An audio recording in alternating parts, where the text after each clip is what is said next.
Señal directa.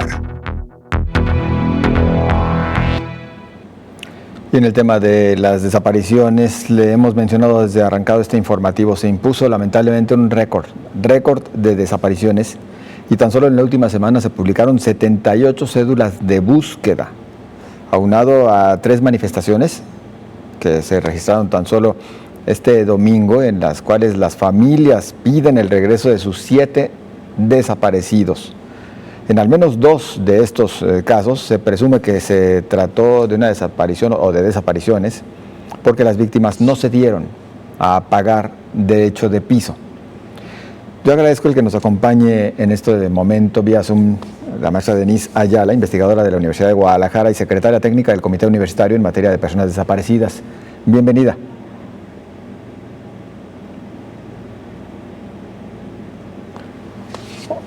Maestra Denise Ayala, buenas tardes.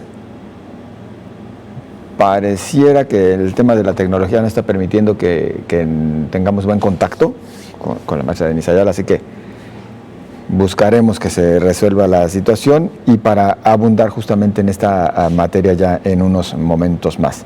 Y es que sí resulta realmente preocupante los datos fríos, los números que le estamos compartiendo a usted, pues hablan de esta triste realidad que se está enfrentando, que se está padeciendo, y en la contraparte vemos que las buenas noticias, aquellas de las personas que son localizadas y localizadas con vida y que pueden regresar al núcleo familiar, pues lamentablemente son las menos con respecto a la cantidad de quienes hoy en día son personas no localizadas. Esta es la cruda realidad que estamos viviendo y ante la cual nos seguimos preguntando, ¿habrá una salida dentro de todo este trance tan lamentable que viene padeciendo el país? Sí, pero muy en particular Jalisco, con sus propias cifras, sus propios datos, si me permite usted el término, y con un proceder de las autoridades que todavía sigue dejando, al menos desde la perspectiva de los expertos, mucho a desear, con poco personal enfocado a la búsqueda de las personas, con un presupuesto muy limitado con respecto a las dimensiones del problema, etcétera, etcétera. Vamos por la vía telefónica para saludar a la maestra Denise Ayala. Lo mencionaba, investigadora de la Universidad de Guadalajara y secretaria técnica del Comité Universitario en materia de personas desaparecidas. ¿Cómo está? Buenas tardes. Hola, buenas tardes. Saludos al auditorio. Pues gracias por acompañarnos. Maestra, creíamos nosotros que pues se había tocado fondo, de repente como que tenemos más bien la vaga esperanza de que se ha tocado fondo en el tema de las desapariciones y lamentablemente vemos que no, y vemos que se siguen superando inclusive récords, por así mencionarlos, en cuanto al número de personas desaparecidas tan solo en una semana, con 78 cédulas de búsqueda de la semana pasada. ¿Cómo entender este problema y pues hasta dónde puede llegar todo ello? Bueno, hay que entender que el país en general vive un contexto muy complejo de violencia de alto impacto y que esta violencia de alto impacto tiene años también siendo también concentrada en ciertas zonas del país donde los principales cárteles se disputan el dominio del territorio para el ejercicio de la economía ilícita que ejercen, ¿no? En ese sentido, lleva ya años posicionado como uno de los estados con mayor número de personas desaparecidas. A nivel nacional registramos 115.892, pero solo Jalisco registra más de 15.000, por encima y por arriba del propio estado de Tamaulipas, que tradicionalmente había sido la zona norte, y la zona de la frontera, pues una zona de alta violencia y criminalidad, y hoy Jalisco y el occidente del país vive estragos iguales o peores a los que se habían sufrido hace una década en el norte del país.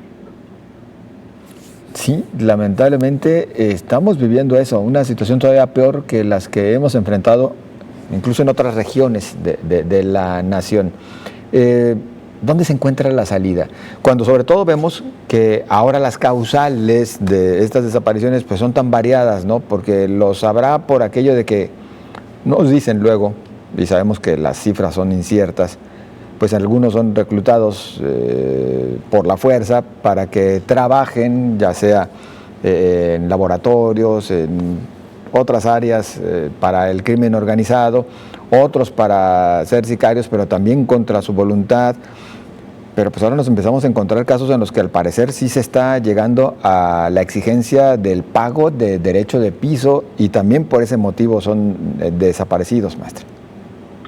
Sí, entre las preguntas que en el comité universitario nos hacemos es ¿quién gana con las desapariciones, no? Y sin presumir de tener una respuesta ni mucho menos, pero sí poder dar algunas líneas de reflexión, podemos decir que se sabe y está ampliamente documentado que el móvil de las desapariciones está estrechamente ligado a una actividad de economías ilícitas que practican las organizaciones criminales que operan pues a escala global, nacional y local y que marcan una pauta, vamos a decir, de giros comerciales donde se sabe que operan actividades de soborno o de amenazas, de las que se valen para zanjar y poder, actuar en términos económicos en la región a partir del poderío económico y armamentístico con el que cuentan, ¿no? Algunos móviles que hemos podido documentar por algunas organizaciones no gubernamentales que llevan seguimiento de estas cosas o la propia prensa, pues sabemos que uno es el reclutamiento forzado, el que creemos que está en primer lugar, puesto que son los jóvenes de 19 a 40 años, varones, que están desapareciendo prácticamente 9 hombres por cada mujer que desaparece. Otro de las acciones o actividades móviles que reconocemos para la desaparición tiene que ver con, vamos a decir, comercialización de vehículos automotores, esquemas de fraudes o presuntos esquemas de fraudes inmobiliarios, como lo documentamos aquí en Jalisco, despojo de territorios, de minas, de recursos naturales. También la trata de personas está presente.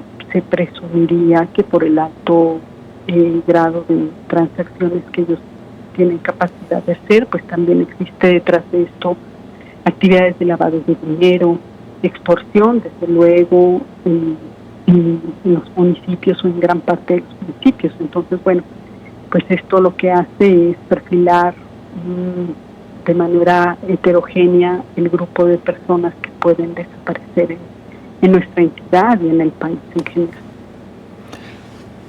Oiga, maestra, y en la contraparte vemos a unas autoridades que pues poco hacen o hacen como que hacen. ¿De dónde deriva tanto aparente desinterés?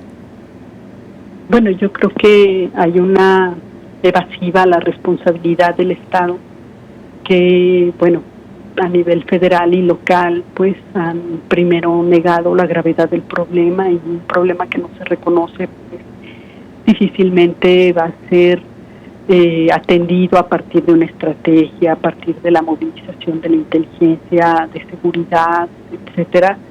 Sabemos y tenemos certeza de que el Estado tiene perfectamente identificada una cartografía de violencia en el país. Sin embargo, ningún nivel de autoridad ha querido entrarle al tema de manera seria, más allá de, al contrario, en lo que se ha venido desarrollando en el país y en el Estado, es una política centrada más bien en la administración del problema a partir de la atención de las familiares y las víctimas, no en términos de seguridad, que es donde estaría la base del problema y la que se tendría que atacar para buscar con acciones gubernamentales, con el ejercicio de la seguridad, la inhibición de que estos delitos se sigan cometiendo como se cometen hasta ahora, y que tienen, pues en este caso a Jalisco, con una dinámica totalmente desbordada de desaparición de personas y en la crisis forense. Este incremento de casos de desaparición que estamos comentando hoy con nuestro público, también podría tener alguna relación con los tiempos políticos, y me explico todavía más. Por ejemplo, vivimos un momento prácticamente ya de transición para la llegada de nuevos gobiernos, que sea también un mensaje del AMPA, del crimen organizado, a las autoridades salientes y o entrantes. Pudiéramos a lo mejor pensar que estamos en un periodo, por llamarlo de alguna manera, como de interregno, ¿no? Donde el gobierno actual está heredando, ya como entregando, haciendo corte de caja y entregándole al nuevo gobernador y a los nuevos presidentes municipales, pues la situación, ¿no? Que es una mala, una triste situación, es una situación desbordada, lamentable, indeseable para una sociedad. Creo que la sociedad no se merece esta desprotección y esta apatía y este olvido de las autoridades, ¿no? Por los ciudadanos, donde pues en realidad cada vez los discursos que giran alrededor de este problema suena a políticas vacuas,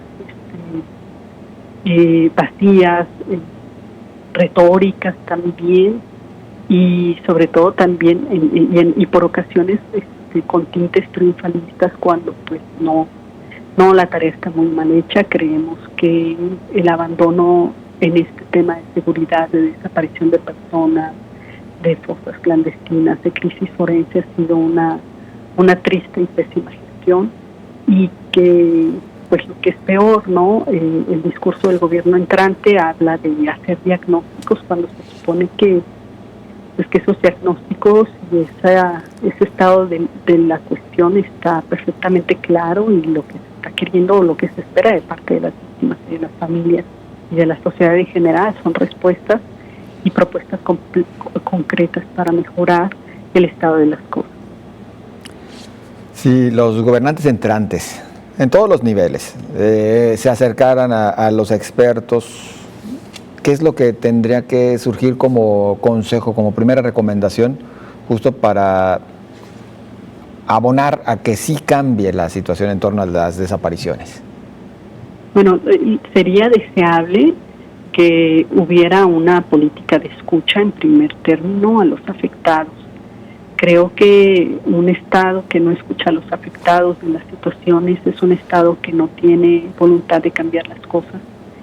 Los expertos son ellos, además, los afectados, las familias, terminan siendo quienes mejor saben de la situación, quienes tienen claras cuáles son las necesidades y quienes además están esperando y demandan una respuesta pronta de parte del Estado. Además, creo que pues lo que tendría que hacer es una voluntad, ¿no? Una voluntad de coordinación, de cooperación, de establecimiento de estrategias que comiencen por el tema de la seguridad, ¿no? La desaparición de personas y todos los delitos que se derivan de la violencia comienzan por el principio del Estado de Derecho, ¿no? Y creo que el Estado está llamado, está obligado a buscar el restablecimiento de un Estado de Derecho, del fortalecimiento real de los principios de justicia, que le permitirían a la sociedad volver a un orden, volver a una paz y volver a un estado de sociedad donde sea posible vivir en paz. Y faltaría también el que no le tiemble la mano cuando se trata de invertir en todo lo que tenga que ver con la búsqueda de nuestros desaparecidos, desde contratar más personal, adquirir tecnología y trabajo constante, 24/7. Por supuesto, eso por una parte, y por otro inhibir que el delito siga cometiéndose, porque no hay instituciones, no hay morgues, no hay servicios médicos forenses que ajusten para la dinámica criminal y violenta y homicida que vive el Estado y el país. Maestra Denise Ayala, agradecidos por esta charla y en contacto. Al contrario, a sus órdenes. Buena tarde.